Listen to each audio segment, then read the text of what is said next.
ان اکرمکم عند اللہ اتقاکم، اور بے شک تم میں سے زیادہ بزرگ اللہ تعالیٰ کے نزدیک وہ ہے جو زیادہ اللہ سے ڈرنے والا ہے، جو زیادہ تقوی والا ہے۔ آپ دونوں آیتوں کو ملانے سے نتیجہ یہ نکلا کہ ابو بکر صدیق اللہ کے نزدیک بڑی بزرگی والے ہیں اور تقوی والے ہیں۔ فرمایا یؤتی مالہ یتزکا، وہ اپنا مال دیتے ہیں تاکہ دل ان کا پاک ہو جائے۔ یؤتی مالہ یتزکا وما لأحد عنده من نعمة تجزا، اور ان پر کسی کا احسان نہیں ہے کہ وہ اس کا بدلہ عطا فرمائے، بدلہ دے۔ جب نبی کریم صلی اللہ علیہ وسلم مکہ معظمہ میں تھے تو سب سے پہلے ابو بکر صدیق مردوں میں سے ایمان لائے، مردوں میں سے سب سے پہلے آپ ایمان لائے، اور آپ ایمان لانے کے بعد جن جن دوستوں سے آپ کا تعلق تھا انہیں تبلیغ فرمائی اور وہ سب اسلام میں داخل ہوئے۔ ان میں حضرت عثمان غنی بھی ہیں، ایک بڑی جماعت ہے جو اسلام میں داخل ہوئی حضرت ابو بکر صدیق کی تبلیغ سے۔ نعرہ تکبیر، نعرہ رسالت، نعرہ صدیق اکبر، نعرہ تحقیق، نعرہ حیدری۔ اور جو کمزور مکے میں رہتے تھے لوگ، غلام تھے، انہوں نے بھی کلمہ پڑھ لیا، وہ بھی اسلام میں داخل ہو گئے۔ اب کفاروں کو سزائیں دیتے ہیں۔ تقریباً شاہ عبدالعزیز محدث دہلوی رحمہ اللہ نے ان کی 7 تعداد بیان کی ہے۔ فرمایا 7 ایسے غلام تھے کہ جن کو حضرت ابو بکر صدیق نے خریدا اور خرید کر پھر اللہ کی راہ میں آزاد کر دیا، اور ان میں ہی حضرت بلال رضی اللہ تعالیٰ عنہ بھی تھے۔ آپ کے والد گرامی حضرت ابو قحافہ عثمان رضی اللہ تعالیٰ عنہ نے فرمایا، اے ابو بکر، ایسے ایسے کمزور لوگوں کو خرید کر آزاد کرتا ہے جو تیرے کام آنے والے نہیں ہیں۔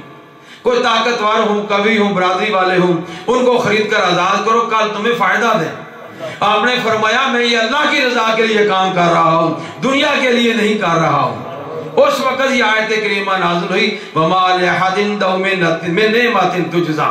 حضرت ابو بکر صدیق پر نہ بلال کا احسان ہے، نہ دوسرے غلاموں میں سے کسی کا احسان ہے۔ احسان آپ پر ہے تو اللہ کا ہے، لیکن یہ جو ان کو آزاد کیا گیا اللہ کی رضا کے لیے کیا گیا۔ فرمایا إِلَّا ابْتِغَاءَ وَجْهِ رَبِّ الْأَعْلَىٰ، اس لیے آزاد کیا ہے کہ وہ اللہ تعالیٰ کی رضا چاہتے ہیں، اللہ کی رضا کے لیے۔ وَلَسَوْفَ يَرْضَىٰ، ان قریب اللہ راضی ہو جائے گا۔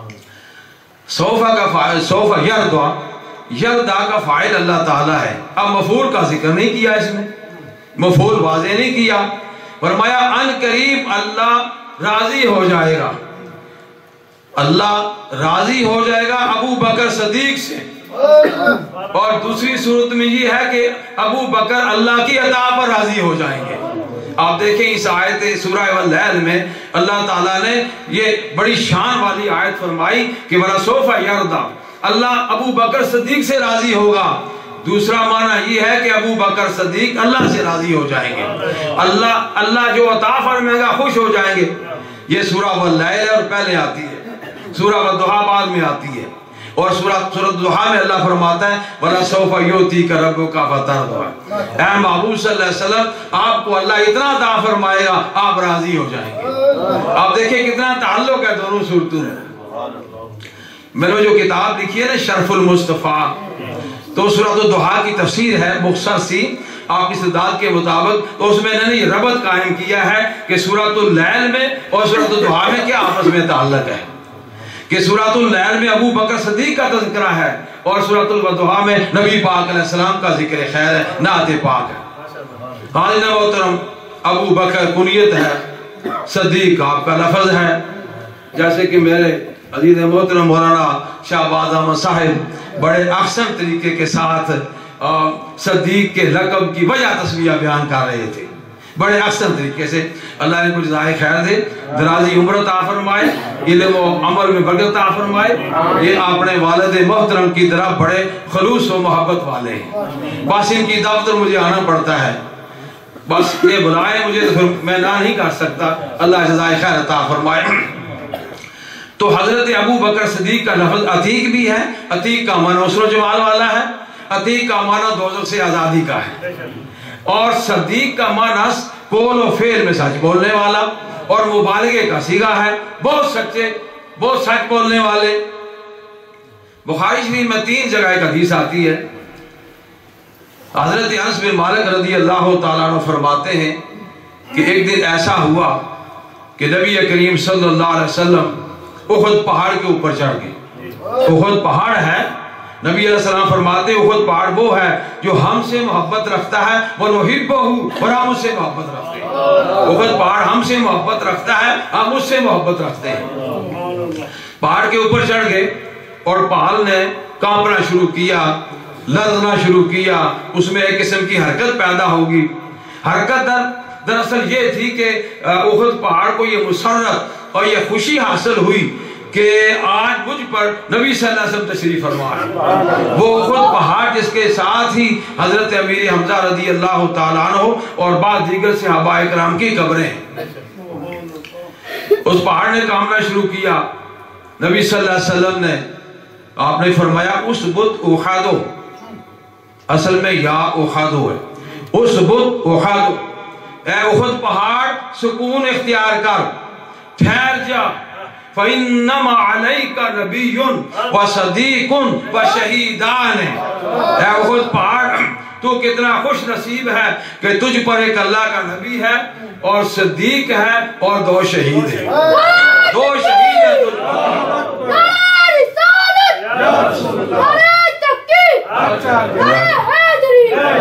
جزاک اللہ۔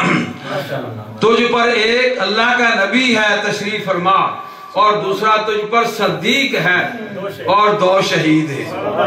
آپ اس حدیث میں غور فرمائیں کہ نبی صلی اللہ علیہ وسلم نے ایک تو حضرت ابو بکر صدیق کو صدیق فرمایا ہے، ایک صدیق فرمایا، اس سے آپ کا لقب جو ہے وہ ظاہر ہوتا ہے کہ نبی پاک نے یہ لقب عطا فرمایا تھا۔ اور دوسرا فرمایا کہ 2 شہید ہیں، حضرت عمر فاروق، عثمان غنی رضی اللہ تعالیٰ عنہ۔ آپ دیکھیے کہ نبی صلی اللہ علیہ وسلم نے فرما دیا کہ آئندہ یہ دونوں شہید ہوں گے، یہ آئندہ کی خبر دے دی ہے، یہ آئندہ کی خبر دے دی کہ یہ دونوں شہید ہوں گے۔ فرمایا ایک تجھ پر اللہ کا نبی ہے اور ایک صدیق ہے اور دوسرا شہید ہے۔ حضرت ابو بکر صدیق رضی اللہ تعالیٰ عنہ نبی علیہ السلام ارشاد فرماتے ہیں کہ جتنا ابو بکر صدیق کے مال نے مجھے فائدہ دیا ہے کسی اور کے مال نے فائدہ نہیں دیا، سب سے زیادہ مجھے ابو بکر صدیق کے مال نے فائدہ دیا ہے، اور جس نے میرے ساتھ اس نے سلوک کیا ہے، نیکی کی ہے، میں دنیا میں اس کا بدلہ دیتا رہا ہوں، لیکن صدیق میرا وہ ہے اس نے میرے ساتھ اتنی نیکیاں کی ہیں کہ ان کا بدلہ اللہ قیامت کے دن دے گا۔ اب اندازہ لگائیں، رسول پاک صلی اللہ علیہ وسلم خود تعریف فرماتے ہیں، حاضر محترم مکہ معظمہ میں جب ایمان لائے، مکی زندگی میں ساتھ رہے، ہجرت کا وقت آ گیا، مکے والوں نے تنگ کیا تو نبی علیہ السلام نے فرمایا ہجرت کر جائیں۔ بہت سے صحابہ حبشہ کی جانب چلے گئے اور حضرت ابو بکر صدیق بھی مکہ کو چھوڑ کر حبشہ کی طرف جا رہے ہیں، بہت دور چلے جاتے ہیں۔ ابن دغنہ ایک کافر ملتا ہے، وہ کہتا ہے ابو بکر این تذهب، تم کہاں جا رہے ہو؟ آپ نے فرمایا میں جا رہا ہوں وطن چھوڑ کر جہاں اللہ کی عبادت کروں اور سکون سے اللہ کا ذکر کر سکوں۔ ابن دغنہ نے کہا اے ابو بکر صدیق تجھ جیسا آدمی نہیں جا سکتا، لہذا بڑے اصحاب نے بیان کیے، کتاب بخاری باب رضی حدیث آتی ہے، اصحاب بیان کیے اور بیان کرنے کے بعد ابو بکر صدیق کو اپنے ساتھ لے آیا۔ جب حضرت ابو بکر صدیق ساتھ آئے تو اس نے امان دی کہ آپ میرے پاس رہیں گے۔ آپ نے اپنے گھر کے صحن کو مسجد بنا دیا۔ کیا بنا دیا؟ مسجد بنا دیا، اور وہاں نماز پڑھتے اور اونچی آواز سے قرآن پڑھتے، اتنا درد و سوز کے ساتھ قرآن پڑھتے اور مرد عورتیں بچے سن کر رونا شروع کر دیتے۔ ابن دغنہ نے کہا میں نے امان دے کر غلطی کی ہے، یہ تو وہ ابو بکر صدیق ہے، یہ وہ ابو بکر صدیق ہے کہ سارے مکے کو مسلمان بنا دے گا۔ اس نے کہا میں اپنی امان واپس لیتا ہوں۔ ابو بکر صدیق نے فرمایا کہ تیری امان کی مجھے ضرورت نہیں، میں اللہ کی امان میں، فی امان اللہ، میں اللہ کی امان میں۔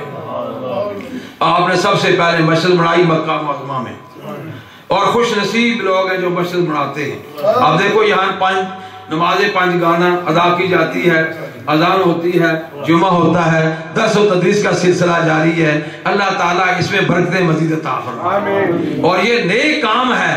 حضرت ابو بکر صدیق پہلے شخص سے جنہوں نے مکے میں مسجد بنائی، اس میں اللہ کی بندگی کرنے لگے۔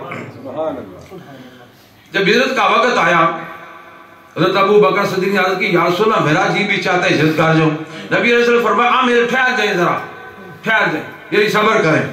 چنانچہ اللہ کا حکم آ گیا تو پروردگار عالم نے ارشاد فرمایا میرے نبی آج رات حضرت علی جو ہیں مرتضیٰ رضی اللہ عنہ وہ آپ کے بستر پر چادر لے کر سو جائیں، اور ابو بکر صدیق کو اپنے ساتھ لے کر مکے سے لے کر جائیں۔ چنانچہ اسی پروگرام کے مطابق حضرت ابو بکر صدیق کے گھر جاتے نبی پاک صلی اللہ علیہ وسلم، اور ابو بکر صدیق کو ساتھ لے کر غار میں چلے جاتے، اور 3 دن تک غار میں رہے۔ اس کے بعد مدینے جلوہ فروز ہوئے۔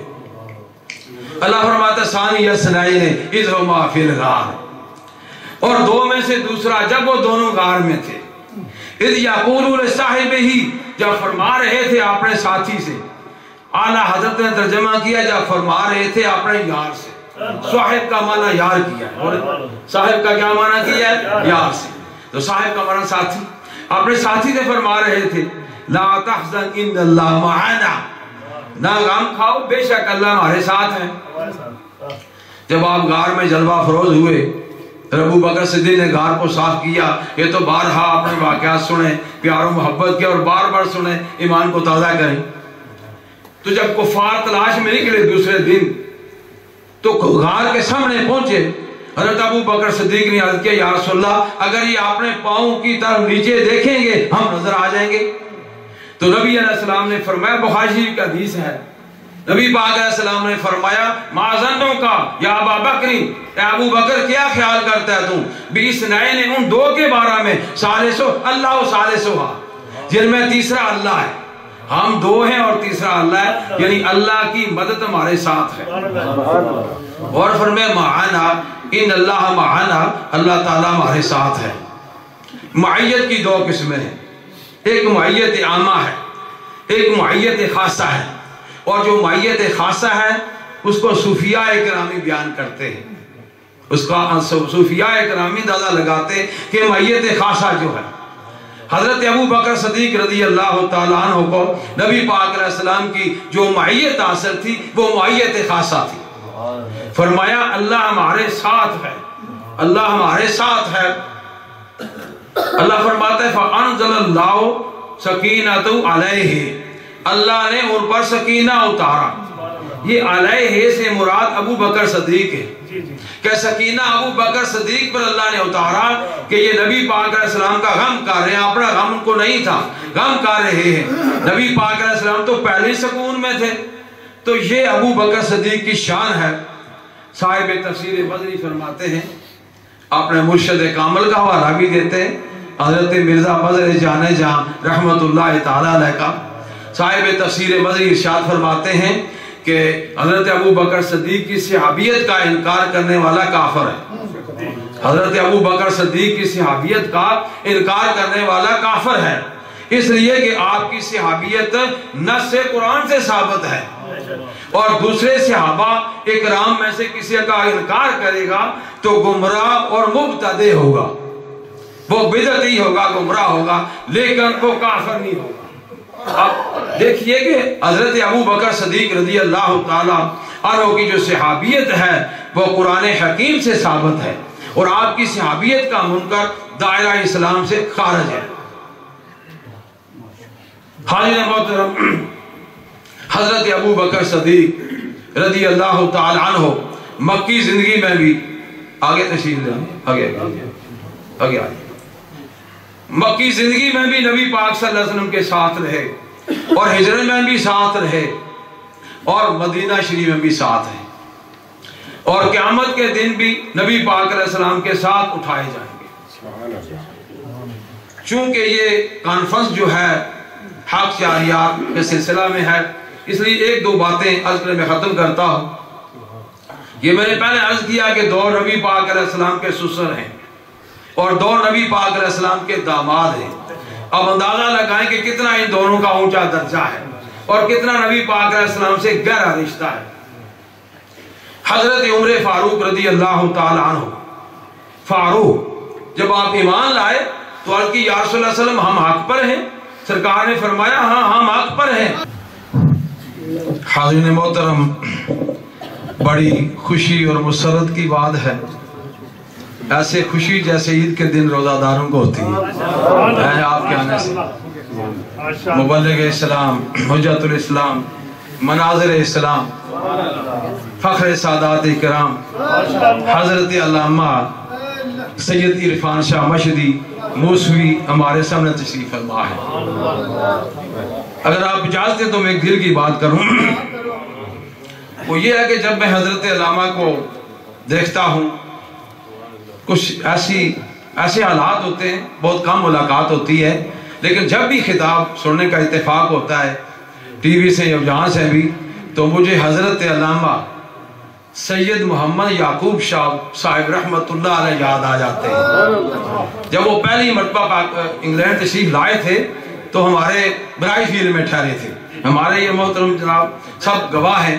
تو جتنا وہ عرصہ رہے وہ جمعہ کی نماز میرے پیچھے پڑھتے رہے.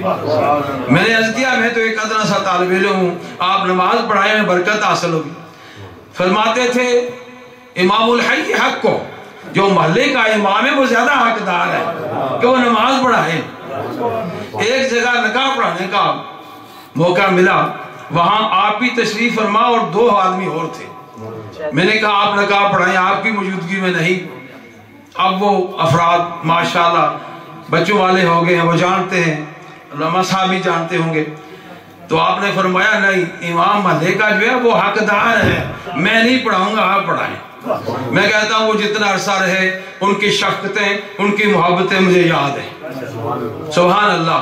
اور اس وقت یہ نعرہ تحقیق کا کچھ سلسلہ چلا ہوا تھا، تو اس زمانے میں آپ نے اتنی ہر جگہ وہ نعرہ لگوایا. ایک دفعہ کسی نے پوچھا کہ یہ نعرہ تحقیق کا جال شروع کب سے ہوا ہے؟ تو آپ نے فرمایا جب سے منکر پیدا ہوئے. اس کا منکر جب پیدا ہوئے تو یہ نعرہ بھی شروع ہو گیا، یہ نعرہ بھی شروع ہو گیا.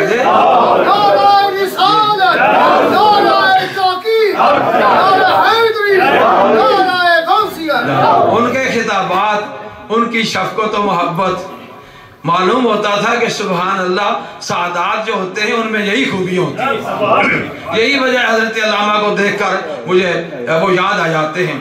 یہ وہ خاندان، علمی خاندان ہے کہ جن کا فیض پوری دنیا میں پھیلا ہوا ہے. خاتم المحدثین اور عمدۃ المدرسین حضرت علامہ سید محمد جلال الدین شاہ صاحب رحمت اللہ تعالی علیہ، جو بکھی کا مدرسہ ہے اس کے معتمم اعلیٰ تھے. اور ان کا فیض جو ہے وہ دیکھ لو آپ. حقیقت یہ ہے کہ حق 4 یار کی جو تحریک ہے یہ آپ نے انگلینڈ میں زندہ کی ہے اور جگہ جگہ اس تحریک کو چلایا ہے اور جگہ جگہ حق 4 یار کا ذکر فرمایا ہے. اللہ تبارک و تعالی ان کا سایہ ہمارے سروں پر دائم اور قائم رکھے. اب میرا یہی جی چاہتا ہے کہ بس میں ختم کروں. جو کچھ میں عرض کیا ہے اللہ کریم اپنی بارگاہ میں قبول فرمائے، آپ کا سننا قبول فرمائے. وما علینا الا البلاغ المبین.